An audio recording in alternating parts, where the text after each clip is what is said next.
जे पनि गर्न पाइने त्यो हाम्रो संविधानले छुट दिन्छ। दोस्रो कुरा, महानगरको टिम नै चलाउन खोजिरहेछ, त्यो काठमाडौँ महानगर होइन देश। दोस्रो कुरा, महानगरको टिम नै चलाउन खोजिरहेछ, त्यो काठमाडौँ महानगर होइन देश।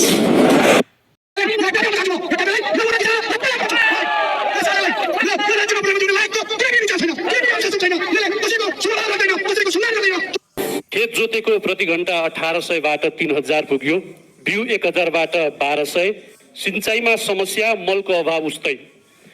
उत्पादनपछि मकैको मूल्य भने अघिल्लो वर्ष 35 रुपैयाँ प्रति केजी थियो, अहिले 28 रुपैयाँमा झरेको छ।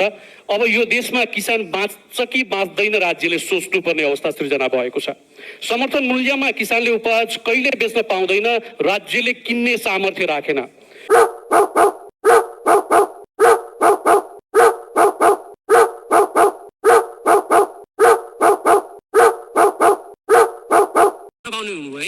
ठिकै छ, हामीलाई नदे भएर के अरे उसको राम्रोसँग साथ जाओस्, राम्रोसँग मरोस् होइन।